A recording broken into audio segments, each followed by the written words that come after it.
सर्व बाल गोपाळ ज्या दिवसाची आतुरतेने वाट पाहत असतात तो दिवस आलेला आहे।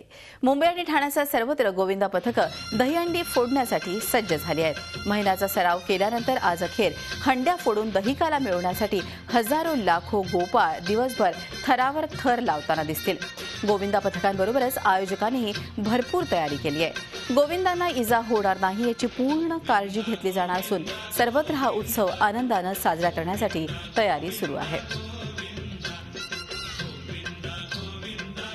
थरावर थर थरावर थर आणि हे सगळं थरार नाट्य आणि श्वास रोखून धरणारे मुंबईकर आणि त्यानंतर ज्या तऱ्हेनं थर पूर्ण उभा राहिला आणि आता दहीहंडी फोडणार म्हणून देहभान विसरून असलेले सर्व प्रेक्षक आपण बघू शकतो। हा जो काही आनंद आहे गोविंदांना तो याच दिवशी आपण अनुभवू शकतो। ठाण्याहून कपिल राऊत आपल्या बरोबर आहे। ठाण्याचा दहीहंडी उत्सव देखील अतिशय उत्साही असतो। ठाण्याला थेट जाऊया। कपिल, आज आपण बघतोय की ठाण्यामध्ये देखील दहीहंडीचा प्रचंड उत्साह असणार आहे। मोठ्या मोठ्या दहीहंड्या इथे लागलेल्या आहेत आणि गोविंदा जो आहे आनंदात आहे, कारण ज्या तऱ्हेनं ठाणेकर नेहमीच उत्साही असतात, या दिवसाची वाट पाहत असतात आणि आज आपण बघतोय की तो दिवस येऊन ठेपलेला आहे। ठाण्यातल्या अनेक दहीहंड्या अतिशय महत्त्वाच्या अशा दहीहंड्या आहेत। काही दिवसांपूर्वी या रद्द होतात की काय असा विषय चाललेला होता, मात्र आज आपण बघतोय रद्द होणाऱ्या दहीहंड्या सर्वोच्च न्यायालयाच्या निर्णयानं पुन्हा एकदा होणार आहेत आणि सगळीकडे जल्लोष आपल्याला बघायला मिळतो। थेट ठाण्याला जाऊया। कपिल, कसा एकूणच जल्लोष आहे ठाण्यात आज दहीहंडी उत्सवाचा? नक्कीच मृदुला, मुंबईपेक्षाही पहिलं नाव जे घेतलं जातं दहीहंडीच्या उत्सवासाठी ते ठाण्याचं घेतलं जातं। ठाण्यामध्ये अनेक मंडळं आहेत ती मोठ्या प्रमाणात असं उत्सव साजरा करत असतात। आपण ठाण्यातील संघर्ष हे महत्त्वाचं मंडळ आहे तिथे उभे आहोत आणि तू बघू शकते माझ्या मागे का सकाळचे 7:30 वाजलेले आहेत तरीही जी मंडळं आहेत, गोविंदा पथकं आहेत ती येऊन ठेपलेली आहेत। लाखो संख्येने लोक इथे जमणार आहेत, शेकडो असे मंडळ इथे येणार आहेत। एकंदरीतच आपण याच्या अगोदर पाहिलं होतं, हायकोर्ट वाद होता, सुप्रीम कोर्ट वाद होता आणि त्यातून दहीहंडी उत्सव साजरा होणार आहे। एक वेगळा जोश ठाणेकरांमध्ये आहे, मुंबईकरांमध्ये आहे। तू बघू शकतो का इथे एक सोन्याची दहीहंडी लावलेली आहे आणि ही दहीहंडी आहे, ही दहीहंडी अनेक पथके येऊन फोडणार आहेत, अनेक थर रचणार आहेत, विश्वविक्रम होणार आहेत। एकंदरीतच ह्या सर्व गोष्टीकडे सर्वांचं लक्ष असणार आहे। त्या सर्वात महत्त्वाचा मुद्दा असणार आहे तो डिझेबलचा। 65 डिझेबलच्या वरती पोलिसांनी बंदी घातलेली आवाजावरती, तरीही त्याला न जोमानता डीजे इथे लावण्यात आलेला आहे। एकंदरीत उत्साह जो आहे तो मोठ्या उत्साहाने साजरा होणार आहे आणि एकंदरीतच मंडळ आता सकाळी 7:30 वाजल्यापासून हजेरी लावण्यास सुरुवात केलेली आहे। शेकडो मंडळ इथे येणार आहेत, जसं माझगाव झालं किंवा तारदेव झालं अशी मोठी मंडळ इथे येणार आहेत आणि त्याप्रमाणे पावसाची हजेरी लावू शकते मृदुला इथे। त्यामुळे एक वेगळा आनंद दहीहंडीचा ठाणेकरांना किंवा मुंबईकरांना लुटता येणार आहे।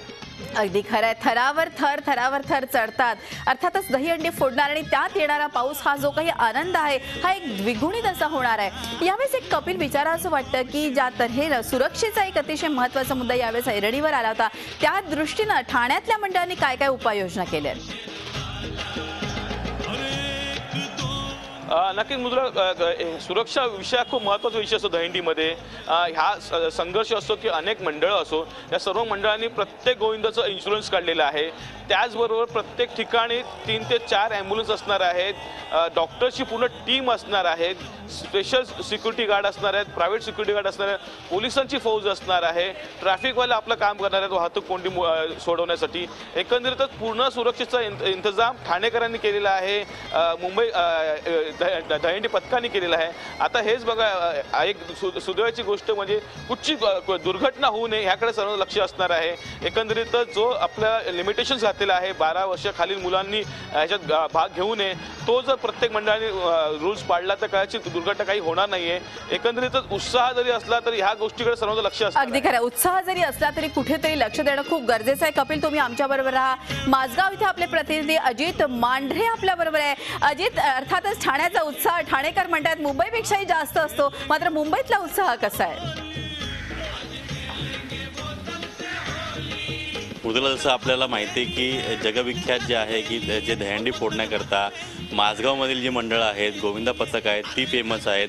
मी त्या ठिकाणी आहेत. तुला मी थोडं एक दृश्य दाखवतो. आपण कुठल्याही चांगल्या कामाला सुरुवात करताना आपण संपूर्णपणे देवाची पूजा करतो.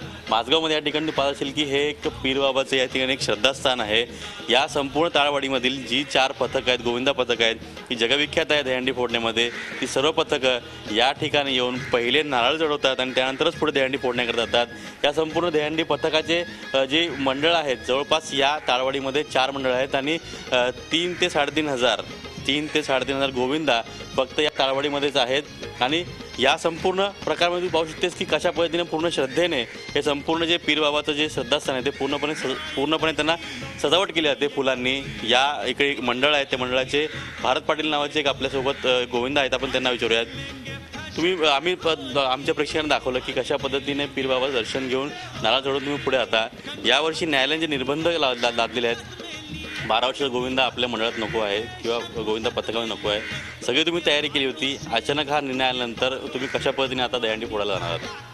मी पुन्हा थोडी मध्यंतरी जो निर्णय आला तेव्हा मरगळ आली होती, परंतु नंतर जेव्हा त्याच्यावर काही प्रमाणात शिथिलता आली, त्याप्रमाणे मग प्रॅक्टिस पुन्हा जोरात करण्याचा प्रयत्न केला. एक राहिलेले 2 किंवा 3 दिवस मिळाली आम्हाला.